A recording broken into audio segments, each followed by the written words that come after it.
तो फ्रेंड्स, क्या आप यूपी पीसीएस, यूपीएससी या फिर किसी भी पीसीएस एग्ज़ाम की तैयारी कर रहे हैं या भी किसी भी गवर्नमेंट जॉब की तैयारी कर रहे हैं?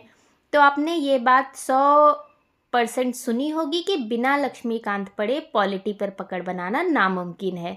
लेकिन एक प्रॉब्लम है। प्रॉब्लम ये है इस किताब की मोटाई। लगभग 1200 पन्नों की ये एम लक्ष्मीकांत की किताब है और इसको हम पॉलिटी की गीता भी कहते हैं, जो कि नए स्टूडेंट्स को किसी पहाड़ से कम नहीं लगती। अक्सर स्टूडेंट इसे शुरू तो करते हैं बट महीनों तक सिर्फ पहले 10 चैप्टर्स में ही उलझे रहते हैं। तो क्या आप जानते हैं, पिछले 10 सालों के यूपीएससी प्रीलिम्स के डेटा को देखें तो करीब करीब 35% जो अंक हैं यहीं से आप लोग कवर कर सकते हो। तो आज की मैं वीडियो में बात करूंगी कि न्यूनतम समय में अधिकतम परिणाम कैसे प्राप्त करें। हम 10 दिनों की स्मार्ट रणनीति कैसे बनाएं कि इंडियन पॉलिटी की एम लक्ष्मीकांत हम पूरी तरह से कवर कर पाएं, चाहे वो यूपी पीसीएस के लिए हो, यूपीएससी के लिए हो या फिर किसी भी स्टेट पीसीएस के एग्ज़ाम के लिए या फिर कोई भी गवर्नमेंट जॉब के लिए। अब हम बात करते हैं कि ये जो एग्ज़ाम है ये रिटर्न ऑन इन्वेस्टमेंट वाला सब्जेक्ट होता है। ये कैसे होता है ये पूरे डाटा के साथ मैं आपको समझाऊंगी। अगर हम इस पे 10 से 12 दिन का इनपुट देते हैं तो हमें लगभग 30+ मार्क्स यहाँ पर मिल जाते हैं, मतलब कि आउटपुट के रूप में। अगर किसी और सब्जेक्ट में यानी कि हिस्ट्री और ज्योग्राफी जैसे सब्जेक्ट में अगर हम हाई इनपुट देते हैं तो हमारे पास अनसर्टेन आउटपुट होता है। हमें पता नहीं कि कौन सा क्वेश्चन कहाँ से पूछ लिया जाएगा और हम कैसे उसका जवाब दे पाएंगे, बट इसका सोर्स लिमिटेड होता है। तो इसमें हम मेन कंक्लूजन यहाँ निकाल सकते हैं कि सोर्स लिमिटेड है, रिपीटेड थीम्स होती हैं क्योंकि बार बार वही क्वेश्चन रिपीट होते हैं। तो हम कह सकते हैं कि better input and output ratio बहुत अच्छा होता है इसका। अब हम पिछले 10 सालों के ट्रेड का एनालिसिस करते हैं तो पिछले 10 सालों में लगभग 175 क्वेश्चन आए हैं पॉलिटी से, जिसमें से 17 से 18 प्रश्न प्रति वर्ष हम जोड़ सकते हैं कि इतने क्वेश्चन आए हुए हैं।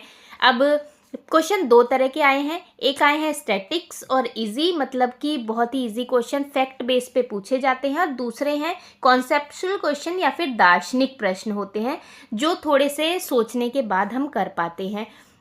दार्शनिक प्रश्नों में हम एग्जाम्पल के तौर पे देख सकते हैं कि न्यायिक समीक्षा से रिलेटेड क्वेश्चन आए हैं, स्वतंत्रता बनाम समानता से रिलेटेड क्वेश्चन आए हुए हैं यहाँ पर। अब एक नया ट्रेंड आजकल देखने को मिला है कि करंट अफेयर और गवर्नेंस, इसका बहुत ज़्यादा यहाँ मेजर रोल प्ले होता है। तो ये कैसे होता है इसके बारे में भी हम इस वीडियो में बात करेंगे। जैसे कि जो बाइडेन की समाधान की शक्ति, ये यूपीएससी के पेपर में पूछा गया क्वेश्चन है। इस पेपर में हम जब भी यहाँ पर अध्ययन करेंगे तो कंपैरेटिव रीडिंग करेंगे ताकि हमें लॉन्ग टर्म चीज़ें मेमोराइज रहें। पेज टू पेज ना पढ़कर केंद्र और राज्य को एक साथ जोड़ के पढ़ेंगे, राष्ट्रपति और राज्यपाल एक साथ जोड़ेंगे, संसद विधानमंडल एक साथ और प्रधानमंत्री मुख्यमंत्री एक साथ। इससे रटना नहीं पड़ेगा, केवल डिफरेंस याद रखने होंगे इन दोनों के बीच और आपको एज इट इज़ चीज़ें लिंक करके याद हो जाएंगी। चलिए अब बात करते हैं यहाँ पर फेजेस की। तो हमने ये 5 फेजेस में डिवाइड कर रखा है ये चैप्टर, और डे वाइज, मतलब कि डे 1 से लेके डे 10 में आपको क्या करना है और पूरे 10 दिन में आप पॉलिटी यहाँ ख़त्म कर सकते हो। तो सबसे पहले डे 1, यहाँ पर संविधान का ढांचा, भाग और अनुसूचियाँ पढ़नी है, संविधान का निर्माण पढ़ना है, संविधान की विशेषता पढ़नी है, जो कि लक्ष्मीकांत के चैप्टर 2, 3 और 4 में यहाँ पे इंक्लूड होते हैं। तो डे 1 में आपको ये काम करना है। अब बात करते हैं डे 2 की, सबसे महत्वपूर्ण ट्रिनिटी की। यहाँ पर 3 ट्रिनिटीज़ हैं, फंडामेंटल राइट्स, डीपीएसपी नीति निर्देशक तत्व और फंडामेंटल ड्यूटीज़, जो कि लक्ष्मीकांत के चैप्टर 8, 9 और 10 से रिलेटेड है। अब इसमें क्या कहते हैं, डेली टास्क के अंतर्गत यहाँ पर आपको जो संबंधित चैप्टर्स मैंने दिए गए हैं, जैसे कि डे 1 में 2, 3, 4 और डे 2 में 8, 9, 10, इससे रिलेटेड आपको PYQ भी करने हैं पिछले साल के और सेक्शनल टेस्ट भी करने हैं। वो कहाँ से कर सकते हैं, वीडियो में एंड तक बने रहिएगा, मैं आपको लास्ट में बताऊंगी। अब फेज़ 2 की बात करते हैं। विधायिका और कार्यपालिका मतलब कि लेजिस्लेचर और एग्जीक्यूटिव की। तो डे 3 में हम करेंगे लॉ मेकिंग का काम, जिसमें संसद और राज्य विधानमंडल आप दोनों एक साथ पढ़ेंगे, इक्वल करके कंपैरेटिव नेचर में यहाँ पढ़ेंगे। ये चैप्टर नंबर 23 है संसद और चैप्टर नंबर 33 है राज्य विधानमंडल। तो 23 के बाद जस्ट 33। अब इसमें जैसे एग्जाम्पल के तौर पे मैं बता रही हूँ कि साधारण विधेयक पास करने की प्रक्रिया में दोनों में क्या अंतर है, इस टाइप के क्वेश्चन पे ज़्यादा आपको फोकस करना है। अब डे 4 में एग्जीक्यूटिव के बारे में पढ़ोगे। तो राष्ट्रपति और उपराष्ट्रपति चैप्टर नंबर 18 और 19, यहाँ राज्यपाल चैप्टर नंबर 30, इन दोनों को इक्वल वेरिएंट में यहाँ पढ़ोगे और दोनों का कंपैरिजन याद रखोगे। नेक्स्ट बढ़ेंगे प्रधानमंत्री के बारे में चैप्टर नंबर 20 में, और उसके साथ ही साथ मुख्यमंत्री के बारे में पढ़ेंगे चैप्टर नंबर 31 के अंतर्गत, ये आएगा लक्ष्मीकांत की बुक में। तो दोनों की कंपैरेटिव स्टडीज़ साथ में करेंगे और ये जो चैप्टर्स पढ़ेंगे चैप्टर के साथ PYQ भी कर, लास्ट 25 ईयर्स के इसमें PYQ भी करने हैं और फिर टेस्ट पेपर भी इसमें आपको देना पड़ेगा। फेज 3 में सिस्टम और न्यायपालिका की बात करेंगे। तो स्ट्रेटेजिक ब्लूप्रिंट की बात करते हैं तो डे 5 के अंतर्गत आपको बिल्कुल भी इग्नोर नहीं करना है। संघीय विशेषताएं पढ़नी है, आपातकालीन प्रावधान पढ़ने हैं और केंद्र राज्य संबंध जो कि चैप्टर नंबर 13 से लेकर 17 तक है। इससे हर साल 1-2 प्रश्न अवश्य पूछे जाते हैं और हमेशा पूछे जाते हैं। डे 6 के अंतर्गत आपको इंटीग्रेटेड जुडिशरी पढ़नी है, जिसमें सुप्रीम कोर्ट, हाई कोर्ट और अधिकरण ट्रिब्यूनल्स आ जाएंगे। Supreme court chapter number 26, high court chapter number 34 और अधिकरण जो है चैप्टर नंबर 35। इसके साथ ही इसमें अदर टॉपिक भी आप इंक्लूड कर लेना, न्यायिक समीक्षा, PIL और लोकपाल, ये सब इसमें इंक्लूड होना चाहिए। तो डे 6 में आप ये पूरा कवर करेंगे। अब आते हैं हम फेज 4 में, जो कि संरचना और निकाय के बारे में बात करेगा। तो फेज 4 के अंदर डे 7 और डे 8 आएगा। फेज 4 में सबसे पहले आप डे 7 में मिसलेनियस और कॉन्सेप्चुअल पढ़ेंगे, जैसे कि union and territories, amendment article 368, basic structure और ऑफिशियल लैंग्वेज, जो कि चैप्टर नंबर 5, 11, 12, 73 और 74 होगा। जैसे जैसे मैंने डाटा दिया हुआ है, अगर आप वैसे वैसे ही पढ़ते हैं अपने पूरे दिन का टाइम निकाल के, तो आप बहुत ही अच्छे से अपनी पॉलिटी 10 दिन में कवर कर सकते हैं। चलिए अब डे 8 की बात करते हैं। तो संवैधानिक बनाम गैर संवैधानिक निकाय, मतलब कि कॉन्स्टिट्यूशनल बॉडी और नॉन कॉन्स्टिट्यूशनल बॉडीज, जिसमें चैप्टर नंबर 43 से लेके 55 तक होगा कॉन्स्टिट्यूशनल बॉडी, और non constitutional body chapter number 56 से 72 तक आएगा। अब यहाँ पर बहुत ज़्यादा डाटा दिया हुआ है, तो आपको कंपैरेटिव चार्ट का उपयोग करके यहाँ पर ये याद करना पड़ेगा। आप अपने डेस्क के आगे यहाँ चार्ट बनवा सकते हैं और उसे बार बार देखते रहिए, रिकॉल करते रहिए, तो आपको ये लर्न हो जाएगा। अब हम बात करते हैं फेज़ 5 की, जो कि लोकल गवर्नमेंट एंड इलेक्शन के बारे में बात करता है। फेज़ 5 में हमारे 2 दिन आएंगे, डे 9 और डे 10, जिसमें कि डे 9 में हम पढ़ेंगे ग्रास रूट डेमोक्रेसी, यानी कि ज़मीनी लोकतंत्र, जहाँ पे पंचायत और म्यूनसिपैलिटीज़ आएंगे, जो चैप्टर नंबर 39 और 40 है, और प्लस में जो भी कमिटीज़ बनी हुई हैं वो इसके अंतर्गत शामिल हो जाएंगी। डे 10 में हम बात करेंगे चुनावी गतिशीलता के बारे में, जहाँ पर चुनाव कानून, राजनीतिक दल, दल विरोधी कानून, जो कि चैप्टर नंबर 79 से 86 है। ये बहुत छोटे छोटे चैप्टर हैं और बहुत जल्दी आप लोग कवर कर सकते हो। गठबंधन और दल बदल, ये आजकल बहुत ज़्यादा चर्चा में है, तो इसको ज़रूर आप अच्छे से कवर करिएगा, इसको ज़रूर इसे लर्न करिएगा।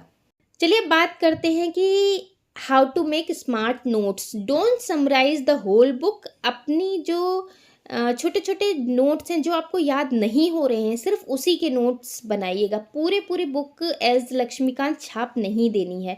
पार्ट्स और शेड्यूल के लिए आप निमोनिक्स का यूज़ कर सकते हो, और काफ़ी निमोनिक्स मेरे चैनल पे शॉर्ट्स के रूप में भी दी गई है, तो आप उस पर भी जाके देख सकते हो। आप कंपैरेटिव टेबल का यूज़ कर सकते हो, जो कि बॉडीज़ और पार्लियामेंट के लिए होगी। बहुत सारे ऐसे आर्टिकल हैं जो आपको कंफ्यूज करते हैं, तो इसके लिए आप उसका एक चार्ट बना के अपने स्टडी टेबल के आगे लगा के रोज़ उसे मेमोराइज़ कर सकते हो। मेमोराइज़ करने की भी ज़रूरत नहीं है, अगर रोज़ एक बार देखोगे तो आपको लर्न हो जाएगा। अब इम्पॉर्टेंट जजमेंट्स, जो बहुत इम्पॉर्टेंट जज के फैसले आए हुए हैं, जैसे कि मिनर्वा मिल्स केस का हो गया, और भी बहुत सारे जो फैसले आए हैं वो आप यहाँ पर अच्छे से लर्न करोगे। और यहाँ पर हम जब रिवाइज करेंगे चीज़ों को तो उसका टाइम जो है बिल्कुल हाफ रखेंगे। मतलब अगर पूरा चैप्टर पढ़ने में 1 घंटा लगेगा तो रिवीजन में हमें हमेशा आधा घंटा ही लगना चाहिए। अब कुछ इंपॉर्टेंट फैक्ट्स की बात करते हैं। तो गवर्नेंस में छुपे हुए कुछ क्वेश्चंस होते हैं, 4 से 6 प्रश्न, जो कि आजकल के ट्रेंड्स में देखे गए हैं। मतलब कि लास्ट 10 ईयर्स में 45 क्वेश्चन गवर्नेंस से ही आए हुए हैं। गवर्नेंस के अंतर्गत आएगा आपकी schemes, acts and miscellaneous. Scheme में जैसे कि एग्जाम्पल के तौर पर राष्ट्रीय गोकुल मिशन, समयोगी मनधन योजना, ये सारी की सारी इसके अंदर इंक्लूड होगी। एक्ट्स जो आजकल नए अधिनियम आए, जैसे कि मैटरनिटी बेनिफिट्स, आर्म्स एक्ट, मातृत्व लाभ अधिनियम, जो अभी मैंने बात की, वो सब इसके अंदर इंक्लूड हो सकता है। इसके अलावा जो भी नए नए अमेंडमेंट आए हैं। मिसलेनियस में आप सीडीएस का पद, होमगार्ड, जेल सुधार, जो आजकल करंट में चर्चा में है, वो आप यहाँ इंक्लूड कर सकते हैं। अब इसको पढ़ना कहाँ से है, वो आप PT 365 सोर्स ले सकते हैं, कोई भी एक न्यूज़पेपर फॉलो कर सकते हैं, या कोई भी एक वेबसाइट फॉलो कर सकते हैं जहाँ से करंट अफेयर आप देख सकते हैं। चैनल पे भी करंट अफेयर से related time to time video आ रही हैं, तो उसको भी आप फॉलो कर सकते हैं। बात करेंगे फाइनल रिसोर्स चेकलिस्ट की, कि अब जो भी चीज़ें मैंने ऊपर आपको बताई हैं इसका रिसोर्स क्या क्या होगा। तो सबसे पहले M Laxmikant 8th addition preferred होगा, ये क्योंकि ये लेटेस्ट एडिशन होगा यहाँ पर। PYQ लास्ट 25 ईयर्स के, जो कि घटना चक्र में आपको मिल जाएंगे। इसके अलावा और भी वेबसाइट हैं जिस पे आपको ये मिल सकते हैं। कोचिंग सिलेक्शन टेस्ट्स आपको देने हैं, जो कि IS से ले सकते हो, विज़न से ले सकते हो, और मैं भी कुछ टेस्ट लॉन्च करने वाली हूँ, तो आप वहाँ से भी चेक कर सकते हो इसे। Laxmikanth plus PYQ plus comparative reading, ये तीनों एक साथ करोगे तो आप 35 मार्क्स आसानी से स्कोर कर पाओगे यहाँ पर।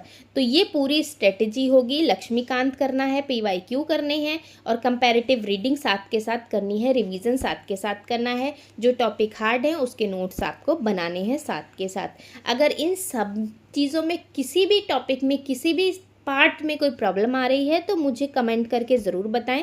मैं उस टॉपिक पे बहुत ही इंटरेस्टिंग वीडियो आपको बनाकर दे दूँगी।